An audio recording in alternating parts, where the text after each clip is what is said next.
প্রিয় লিসেনার্স, এখন যে ঘটনাটি আমি আপনাদের সাথে শেয়ার করব, এই ঘটনাটি আমাকে লিখে পাঠিয়েছেন মিরাজুল ইসলাম নামের এক ভাই। ঘটনাটি তার জীবনেই ঘটা।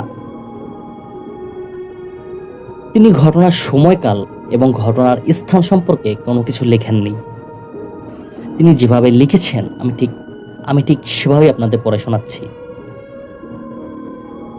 সেদিন ছিল সোমবার রাত আনুমানিক 2:30। এমন সময় আমি একদম গভীর ঘুমে ছিলাম। ঘুমের মধ্যে যখন আমি এক পাশ থেকে আরেক পাশ ঘুরছিলাম, তখন কাটার মতো কিছু একটা আমার হাতে লাগছিল। জিনিসটা এমন ছিল যে নখের স্পর্শ। আমি কয়েকবার হাত নাড়া দিয়েছি, যে খাটের উপরে যদি কিছু থেকে থাকে সেটা যেন পড়ে যায়। এরপর আমি চোখ খুলে জিনিসটা দেখার চেষ্টা করি যে আসলে ওটা কি। যখন আমি চোখ খুলি, আমি দেখলাম মাঝারি সাইজের একটা বিড়াল। কিন্তু ওই বিড়ালটির শরীরে লোমের বদলে ছিল কাটা। মুহূর্তের মধ্যে বিড়ালটি গায়েব হয়ে যায়। আমি চেয়ে দেখি তার চোখ ঝলঝল করছিল। রুমের বাতি জ্বালাতে সর্বোচ্চ আমার 10 সেকেন্ড লাগে, এর মধ্যেই গায়েব হয়ে যায়। আমি মনের ভুল ভেবে আবার শুয়ে পড়ি। কিন্তু ঠিক ঘন্টাখানিক পর আমি এই একই জিনিস আমার মাথার কাছে অনুভব করি। এবারও একই কাহিনী। কথা হচ্ছে, আমার জ্বালানো অফ, রুমের দরজা বন্ধ। আমি থাকি 6 তলাতে। এত উপরে বিড়াল আসবে কিভাবে? আমি ভেবেছি স্বপ্ন, অথচ তখনও আমি জানালা খুলিনি। আমার বাসায় কখনো কোনো বিড়ালও আসতে দেখিনি। এরপর আবার একদিন রাত 1টার দিকের ঘটনা। আমার বাসায় সবাই জলদি ঘুমায়। সেদিন রাত 1টার দিকে আমার বাবা ওঠে চা বানানোর জন্য। বল রাখি, আমার জানালার পাশে যে ফ্ল্যাটটি ছিল সেটা প্রায় 3 মাসের কাছাকাছি খালি পড়ে আছে। তো যাই হোক, আমার বাবা চা বানাচ্ছেন। হঠাৎ করে মনে হলো কোথা থেকে কেউ একজন নূপুর পায়ে ওই দিকে পায়চারি করছে। আমার বাবাও মনের ভুল মনে করে চা বানাতে মনোযোগ দেন, কিন্তু পরক্ষণেই এই শব্দটা আবার শোনা যায়। কিন্তু এবার একজন না, অনেকজন মানুষ একসাথে নূপুর পরে পায়চারি করলে যেমন শব্দ হয়, ঠিক তেমন শব্দ। তখন মনে হচ্ছিল তারা যেন প্রচন্ড ক্ষোভ নিয়ে খুব দ্রুত হাঁটছে। তখন আমার বাবা কি করে, কৌতূহলবশত তার চোখ যায় ওই বন্ধ ফ্ল্যাটের দিকে। তার চোখ যেতেই তিনি দেখেন কিছু ছায়া আকৃতির অবয়ব ওখানে পায়চারি করছে। মুহূর্তেই আমার বাবার শরীর ভার হয়ে আসে। তিনি আমার মাকে কোনোভাবে ডাক দিয়েছেন। এরপর আরেক দিনের ঘটনা, প্রায় মধ্যরাত। হুট করে খেয়াল হলো আমি প্রচুর ঘেমে যাচ্ছি। বাতি বন্ধ, জ্বালানাও বন্ধ। আমি উঠে কিছুক্ষণ রুমে হাঁটাহাঁটি করি। তারপর খুব সিগারেট খেতে ইচ্ছা করে। আমি সিগারেটের প্যাকেটে হাত দিয়ে দেখি সিগারেট নেই। তখন আমি চিন্তা করলাম যে বাজার থেকে সিগারেট নিয়ে আসি। আমার বাসা থেকে বাজারের দূরত্ব প্রায় 10 মিনিটের পথ। আশেপাশের দোকানপাট সব বন্ধ, তাই বাজারেই ভরসা ছিল। আমি দরজা খুলে বের হলাম, নিচে নামছিলাম। আমার ছায়া পড়ছিল পাশের দেয়ালে। ছায়ার দিকে চোখ যেতেই আমার পুরো হৃৎপিণ্ড কিছুক্ষণের জন্য মোচড় দিয়ে উঠল। আমি দেখি আমার ছায়া পড়ছে, মানে আমি যে নিচে নামছি বা দাঁড়িয়ে আছি সিঁড়িতে সেটা দেখা যাচ্ছে। কিন্তু হাতের দিকে চোখ যেতেই দেখি হাতটা বাঁকানো, মানে উল্টো সাইডে বাঁকানো। আমি সেদিকে তাকিয়ে হাতটা মুখের একটু সামনে ধরলাম। আমি দেখি আমার হাত ঠিক আছে। আমি আবার আমার ছায়ার দিকে তাকালাম। আমি তখনও দেখি আমার হাতের তালুর সাইডটা পেছনের দিকে বাঁকানো। প্রচণ্ড ভয় পেয়ে বাসায় না গিয়ে নিচের দিকেই আমি তাড়াহুড়ো করে নামি। গেটটা খুললাম, বাইরে এসে দাঁড়ালাম আমি। আশেপাশে কুকুর দেখলাম না, কিন্তু মনে হলো 4 থেকে 5 হাত সামনেই কুকুর কান্না করলে যেমন আর্তনাদ হয়, ঠিক তেমন ধরনের শব্দ শোনা যাচ্ছিল। তখন আমি ওই শব্দের উৎস খুঁজতে লাগি। আশেপাশে বেশ কয়েকবার তাকাই। আমার বাসার সামনেই আরেকটা বাসা। সেই বাসার ভেতর থেকেই যেন কুকুর ডাকার শব্দ আসছিল। ওই বাসাটার চাবিও আমার পকেটেই ছিল। কিছুক্ষণ দাঁড়িয়ে ভাবলাম, কুকুর ঢুকলো কিভাবে, তাও এতগুলো কুকুর। তো যাই হোক, ভাবতে ভাবতে প্রায় ভালো রকমের ভয় তখন আমাকে আঁকড়ে ধরেছে। আমি মেইন রোডে এসে দাঁড়াই।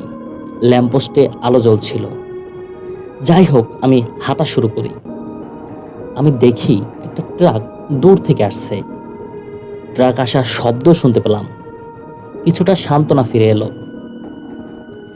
কয়েক সেকেন্ডের মধ্যেই ওই ট্রাকটি আমাকে ক্রস করে।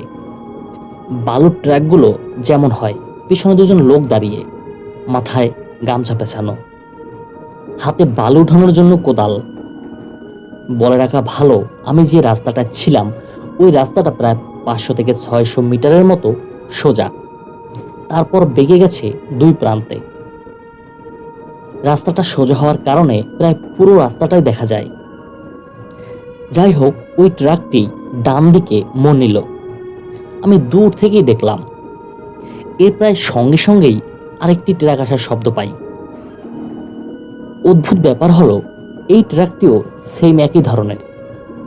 একই রকম দুটো লোক দাঁড়িয়ে আছে, মাথায় গামছা পেঁচানো।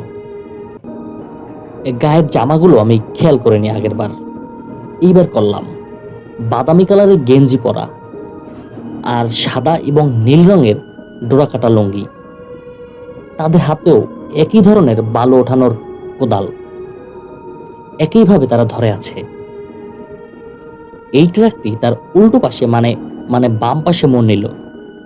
সঙ্গে সঙ্গে আরো একটি ট্রাক, সেম লোক, একই ধরনের লোক, একই ধরনের গেঞ্জি, একই ধরনের লুঙ্গি। এবং সবচেয়ে অদ্ভুত যে ব্যাপারটা এবার ঘটে আমার সাথে, আমি কেন যেন ইচ্ছে করেই তাদের হাতের তালুর দিকে নজর দেই। আমি দেখতে পাই তাদের হাত ঘোরানো উল্টো দিকে। তখন আবারও একটি ট্রাক আমাকে ক্রস করে বামে মোড় নিল। এত দ্রুত ঘটনাগুলো ঘটছিল, আমি কিছু ভাবার সময় পাবার আগেই ট্রাকের শব্দ। আমি প্রায় দৌড়ে পাশের একটি গলিতে ঢুকলাম। আমি সামনে দেখতে পাই একজন সিকিউরিটি গার্ড ঘুমাচ্ছে। আমি ওনাকে গিয়ে মোটামুটি আবছা রকমের ঘটনাগুলো খুলে বলি। তিনি কি করেন, আমাকে বাসার গেটের সামনে নিয়ে আসেন। যখন আমি সিঁড়ি বেয়ে উপরে আসি, তখন আবার খেয়াল করি তার হাতের দিকে। আমি দেখি ঠিক আছে, হাত নর্মাল। এবং সবচেয়ে অদ্ভুত বিষয়টি ঘটে যখন আমি রুমে আসি। আমি দেখি আমার সিগারেটের প্যাকেটে 5টার মতো সিগারেট রাখা, অথচ আমি বাসা থেকে বের হবার আগেও প্যাকেট বারবার চেক করেছি, একদম খালিই ছিল। এবং ঘুমানোর আগে আমার প্যাকেটে যে সিগারেট ছিল, এটা তখনই আমার মনে পড়ে। আমার কাছে পরিবেশটা এমন লাগছিল যে এতক্ষণ আমি একটা গুমট অবস্থায় ছিলাম এবং হুট করে আমি নর্মাল জগতে প্রবেশ করেছি। এখানে মনে হতেই পারে হাতের তালু তো উল্টো ঘোরানোই যায়। উল্টো ঘোরানো বলতে আমি কবজির সামনের দিকে, অর্থাৎ কবজির নিচের অংশ তালুর একই দিকে বলছি। এরকম কিছু অদ্ভুত ঘটনা আমাদের ওই বাসাটায় ঘটত। আমার বাবার সাথেও কিছু ঘটনা ঘটে, এমনকি আমার মায়ের সাথেও। একদিন আমার মা চুলায় রান্না করছিলেন। তিনি রান্নাবান্নার কাজেই ব্যস্ত ছিলেন। রাত তখন প্রায় 9টা বাজে। আমরা যে যার রুমে ছিলাম। তিনি যখন রান্না করার প্রয়োজনে আমাদের ভাতের যে আলমিরা আছে সেখান থেকে কোনো একটা পাত্র নেয়ার জন্য আবার ঘরে ঢোকেন, তিনি দেখতে পান ঠিক তার মতোই একজন আলমিরার সামনে দাঁড়ানো। এমনকি আমার মা যে পাত্রটি নেয়ার জন্য রুমে ঢুকেছিলেন, তিনি দেখতে পান ওই জিনিসটা ঠিক একই পাত্র নিয়ে রুমের মধ্যে দাঁড়ানো। প্রচণ্ড চিৎকারে আমরা মায়ের রুমে দৌড়ে যাই। আমরা মাকে পাই ফ্লোরে অজ্ঞান অবস্থায়। পরবর্তীতে হাসপাতালে নেওয়া হলে তিনি কিছুটা সুস্থ হন। তার কাছ থেকে আমরা ঘটনাটা শুনতে পাই। এরপরে আসি অন্য একদিনের ঘটনায়। আমার বাবা বৃদ্ধ মানুষ। একদিন কোনো একটা কাজে তিনি এক আত্মীয়র বাড়িতে যান। তিনি যখন ঘরে ফিরে আসেন, তিনি এসে দেখতে পান যে আমাদের ফ্ল্যাট তালা দেয়া। তিনি আশেপাশের লোকদের কাছে আমাদের খবর জানতে চান। এই জন্য তিনি আমাদের উপরের ফ্ল্যাটে এবং নিচের ফ্ল্যাটে আমাদের খোঁজ নেয়ার জন্য যান। কিন্তু অদ্ভুতভাবে তিনি দেখতে পান যে সব ফ্ল্যাটগুলো তালা বন্ধ। এমনকি পুরো বিল্ডিংয়ে যত বাসা ছিল, সব বাসায় ছিল তালা বন্ধ। বাবা কিছু বুঝতে পারে না। তিনি নিচে নেমে যান। তিনি নিচে নেমে যা দেখেন, তার কাছে মনে হয় যেন পুরো দুনিয়াটা পাল্টে গিয়েছে। তার কাছে মনে হয় তিনি অচেনা কোনো একটা জগতে চলে গিয়েছেন, যেখানে সবাই তার অপরিচিত। ভবঘুরের মতো আমার বাবা চলতে থাকেন। কি করবেন বা কোথায় যাবেন তিনি কিছুই বুঝে উঠতে পারছিলেন না। বেশ কয়েক ঘন্টা এভাবে যাওয়ার পরে তিনি কিছু বুঝতে না পেরে আবার ফিরে আসেন। তিনি ফিরে এসে দেখেন আমরা ঘরে আছি, সব স্বাভাবিক। আমরা আমাদের বাবাকে দেখতে পাই উস্কো শুষ্ক চুলে। অদ্ভুত একটা চেহারা আমরা দেখতে পাই। আমরা তাকে দেখে খুবই অবাক হই। এর কারণ ছিল আমাদের বাবা 3 দিন পর্যন্ত নিখোঁজ ছিলেন। 3 দিন পরে তিনি বাসায় ফিরে এসেছেন। আমরা এই 3 দিন বিভিন্ন জায়গায় আমরা তাকে খুঁজেছি, কিন্তু কোথাও কেউ তার সন্ধান দিতে পারেনি। আমরা বাবাকে ফিরে পেয়ে তার কাছে জিজ্ঞেস করে যে কোথায় গিয়েছিলেন, কোথায় ছিলেন এতদিন। তখন বাবা আমাদের এই ঘটনা বলে। আমরা খুবই অবাক হয়ে যাই। বাবা কিছুতেই বুঝতে পারেন না যে কয়েকটা ঘন্টার মধ্যে সে কিভাবে 3টা দিন পার করেছে। প্রিয় লিসেনার্স, এইসব ঘটনা ঘটার পরে আমরা আমাদের এক মামার কাছে যাই। তাকে বিস্তারিত সব বলি। তিনি আমাদের বলেন, যেহেতু বাসাটা নিয়েই সমস্যা, তোমরা বাসাটা ছেড়ে দাও। এরপর আমরা অন্য একটা বাসায় শিফট হয়ে যাই। অন্য বাসায় যাওয়ার পর কিছু কিছু অদ্ভুত ঘটনা তখনও ঘটছিল। সেই ঘটনাগুলো পরবর্তী এপিসোডে আমি আপনাদের লিখে পাঠাবো। প্রিয় লিসেনার্স, কেমন হয় যদি 3 ঘন্টায় আপনি 3টা দিন পার করে দেন? এই জগৎটা খুবই অদ্ভুত।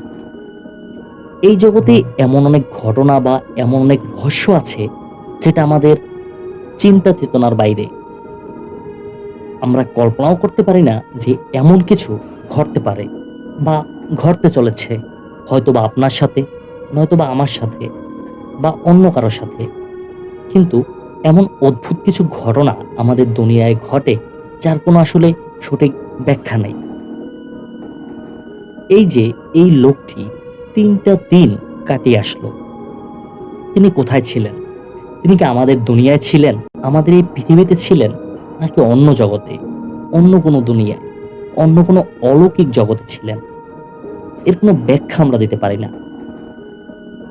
এই ভাইয়ের পাঠানো পরবর্তী ঘটনা শোনার জন্য আপনাদের যদি আগ্রহ থাকে, আমি খুব দ্রুত ঘটনাটি আপনাদের জন্য প্রচার করব। পরবর্তী ঘটনাটা আরো ভয়ঙ্কর হবে।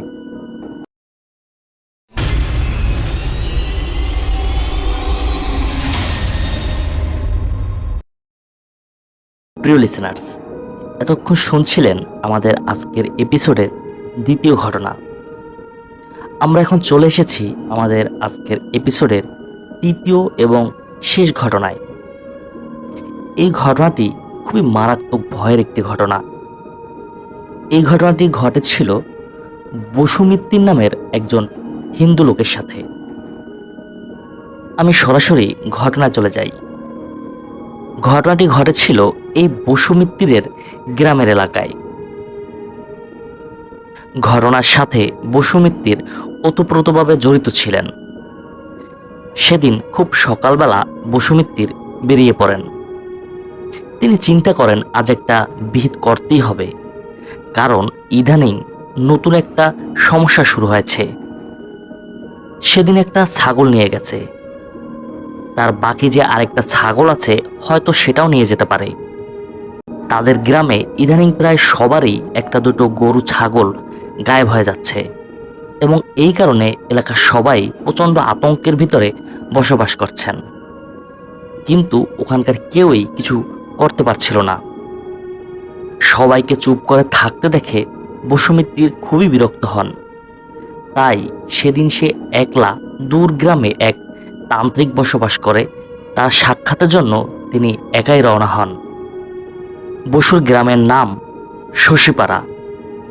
ওই গ্রামের পাশ দিয়ে ছোট্ট একটা নদী বয়ে গেছে। ওই গ্রামের ছোট্ট একটি কুঁড়ে ঘরে বসবাস করতেন বসু মিত্তির ও তার স্ত্রী। তাদের কোনো ছেলে মেয়ে ছিল না। গ্রামের ওই ছোট্ট নদী থেকে মাছ সংগ্রহ করতেন এবং সেই মাছ বাজারে বিক্রি করেই তাদের সংসার চলত। অনেক কষ্টে এই বসু মিত্তির একটা ছাগল কিনেছিল এবং সেই ছাগলের একটি বাচ্চা হয়েছিল। একদিন ঘুম থেকে উঠে দেখেন ছাগলটা নেই, শুধু ছাগলের রক্তের ছাপ ও হাড়গোড় মাটিতে পড়ে আছে। তিনি ভাবেন এটা কোনো জন্তু জানোয়ার অথবা কোনো রক্তপিপাসু ডাইনির কাজ। তিনি সেদিন ডাইনি বা রক্তপিপাসু যাই বলি তার বিহিত করার জন্য তান্ত্রিকের খোঁজে অন্য একটি গ্রামের দিকে রওনা করেছিলেন। সে যখন তান্ত্রিকের কাছে পৌঁছায় এবং তান্ত্রিকের দেখা পেয়ে তিনি তাকে সব কিছু খুলে বলেন। ওই তান্ত্রিক তার কথা শুনে তান্ত্রিক বলে, তোমাদের গ্রামে গিয়ে কাজ করতে হবে। এই বলে তান্ত্রিক একটি দিন ধার্য করে দেন। তিনি বলেন, আগামী শনিবারের আগে যেতে পারবো না আমি। এবং ওই তান্ত্রিক বসু মিত্তিরের সাথে পরামর্শ করে পরের শনিবারের দিন ধার্য করে দেন। বসু মিত্তির বাড়ির পথ ধরেন। তার ফিরতে ফিরতে অনেক রাত হয়ে যায়। তিনি তার গ্রামের পথে ঢুকবেন, ঠিক এমন সময় পিছন থেকে হিমশীতল একটা ঠান্ডা কণ্ঠ তাকে ডাক দেয়, বসু, একটু দাঁড়া। কিন্তু বসু মিত্তির দাঁড়ায় না, পিছনে ফিরেও সে তাকায় না।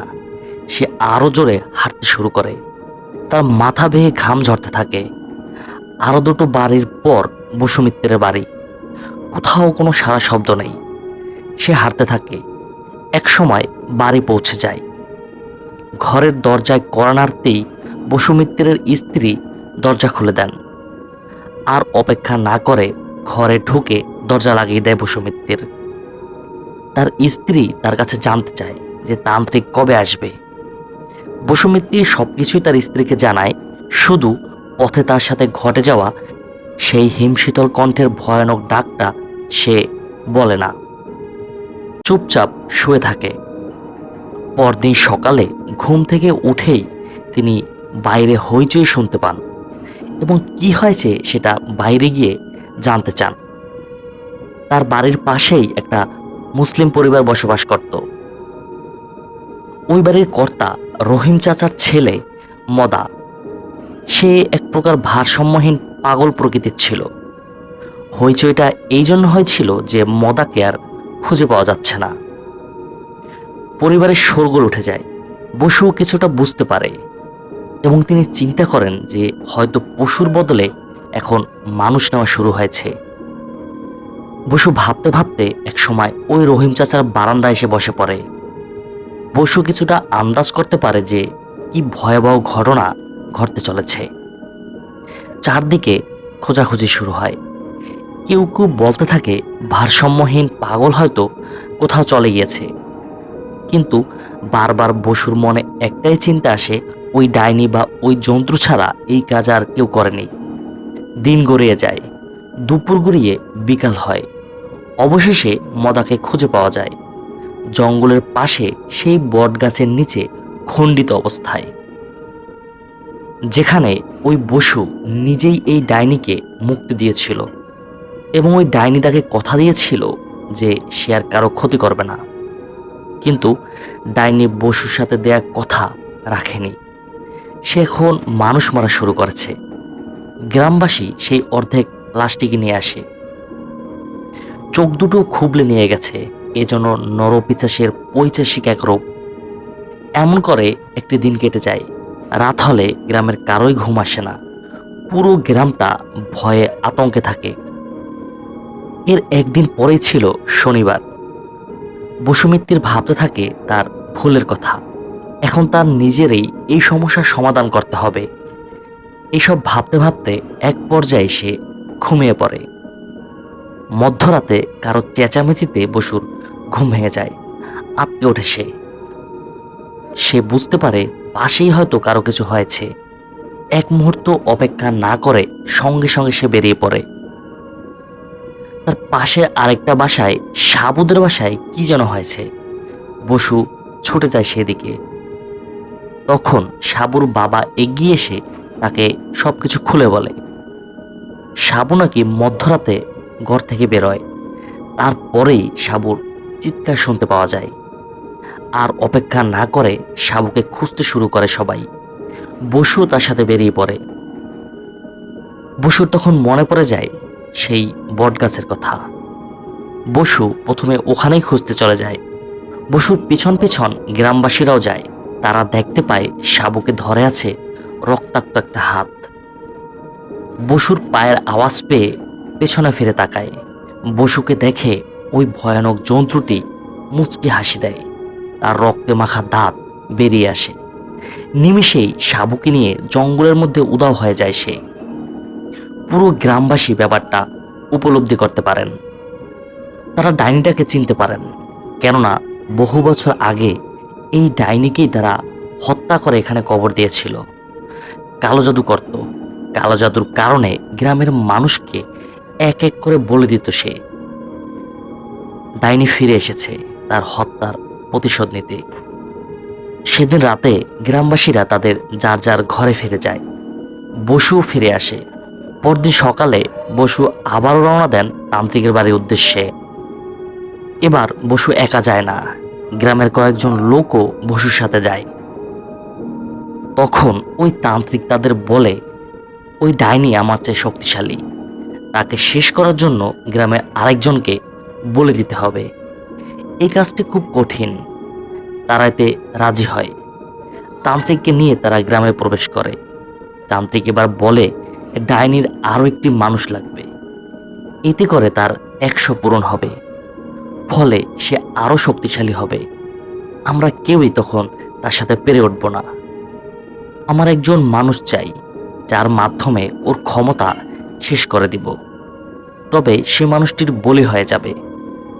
তান্ত্রিকের এই প্রস্তাব ওই গ্রামের সকল মানুষ অস্বীকার করে, কিন্তু বসু রাজি হয়।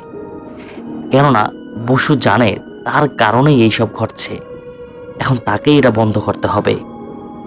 বসু জঙ্গলের ধারে সেই বটগাছটিকে দেখিয়ে দেয়, যেখানে সে ওই ডাইনিকে মুক্ত করেছিল। তান্ত্রিক জঙ্গলের শেষ সীমানায় ও বটগাছের চারদিকে মন্ত্রসহ ব্রেক মেরে দেন এবং সন্ধ্যার জন্য অপেক্ষা করতে থাকেন। কেননা মূল কাজটি সন্ধ্যার পরেই করতে হয়। এক পর্যায়ে সন্ধ্যা নেমে আসে। তান্ত্রিক বসুর গায়ে মন্ত্র দিয়ে ফু দেয়। শেষের দিকে বসুমিত্তিরকে ওই বটগাছের নিচে পাঠিয়ে দেয়া হয়। বসু বিন্দুমাত্র ভয় পায় না। সে সেখানে অপেক্ষা করতে থাকে। এক পর্যায়ে বসু ও ডাইনি মুখোমুখি হয়। ডাইনি বসুর কানের কাছে ফিস ফিস করে বলে, তুই একদিন আমাকে মুক্তি দিয়েছিলি। তোর কি মনে হয় আমি তোকে মারবো না? ডাইনি বলে, একদিন তুই আমাকে মুক্তি দিয়েছিলি। তোর মতো ভালো মানুষ হয় না। আজ গ্রামবাসীদের বাঁচানোর জন্য তুই এসেছিস। আমি তোকে মারতে পারবো না। আজ তুই আমাকে শেষ কর। বলেই কিছু একটা এগিয়ে দেয় আর তান্ত্রিকের দেওয়া পেরেকগুলো উঠিয়ে নিতে বলে। বসু সেটা উঠিয়ে নেয়। বসু ও ডাইনি মুখোমুখি। এবার ডাইনি কিছুই করে না, চেয়ে থাকে বসুর দিকে। বসু আর এক মুহূর্ত অপেক্ষা করে না, ডাইনিকে শেষ করে দেয়। ডাইনির চিৎকার গ্রাম ছেড়ে দূর দূরান্তে পৌঁছে যায়। সবাই এটা শুনতে পায়। সবাই দেখে একটি কালো ছায়া গ্রাম থেকে দূরে চলে যায়। হাঁপ ছেড়ে বাঁচে গ্রামবাসী। প্রিয় লিসেনার্স, ঘটনাটি এটুকুই। ঘটনাটি ঘটেছিল কলকাতার কোনো একটি গ্রামে। ঘটনাটা কতটুকু সত্য বা কতটুকু মিথ্যা, এই বিষয়টা আপনাদের উপরে ছেড়ে দিলাম। ঘটনার কিছু কিছু অংশ আমার কাছে অবিশ্বাস্য মনে হয়েছে, আপনাদেরও তেমনটাই মনে হতে পারে। তবে যাই হোক, অলৌকিক ঘটনা ততক্ষণই ভালো লাগে যতক্ষণ সেটা নিজের সাথে না ঘটে। প্রিয় লিসেনার্স, এই ছিল আমাদের আজকের এপিসোড। আমাদের আজকের এপিসোডের এই 3টি ঘটনা খুব কষ্ট করে সংগ্রহ করা। যদি আপনাদের ঘটনাগুলো সামান্যতম ভালো লাগে, আমারও খুবই ভালো লাগবে। আর আপনাদের ভালো লাগা বা না লাগা এই সম্পর্কে অবশ্যই আমাকে কমেন্ট করে জানাবেন। বা আপনাদের যদি কারো পছন্দের কোনো ঘটনা থাকে, সেই সম্পর্কেও আমাকে জানাতে পারেন। আমি চেষ্টা করব আপনাদের পছন্দের মূল্যায়ন করতে। প্রিয় লিসেনার্স, মহান আল্লাহ তাআলার এই দুনিয়ায় কত যে রহস্য লুকিয়ে আছে তার ধারণা আমরা করতে পারি না। মহান আল্লাহ তাআলার কাছে ফরিয়াদ থাকবে এই ধরনের সকল সমস্যা থেকে তিনি যেন আমাদের হেফাজত করেন। প্রিয় লিসেনার্স, আপনারা যারা আপনাদের জীবনে ঘটে যাওয়া কোনো ঘটনা অথবা আপনার জানা কোনো সত্য ঘটনা আমাদের পাঠাতে চান, তারা ঘটনা লিখে অথবা রেকর্ডিং করে পাঠিয়ে দিন আমাদের হোয়াটসঅ্যাপ নাম্বারে। এই ভিডিওর নিচে ডিসক্রিপশন বক্সে আমাদের হোয়াটসঅ্যাপ নাম্বার দেওয়া আছে। আর আপনাদের সবার কাছে অনুরোধ থাকবে আমাদের এই ছোট্ট চ্যানেলটি সাবস্ক্রাইব করার জন্য। ইনশাল্লাহ পরবর্তী ঘটনা শোনার আমন্ত্রণ জানিয়ে আজকের মতো এখানেই বিদায় নিচ্ছি। আসসালামু আলাইকুম।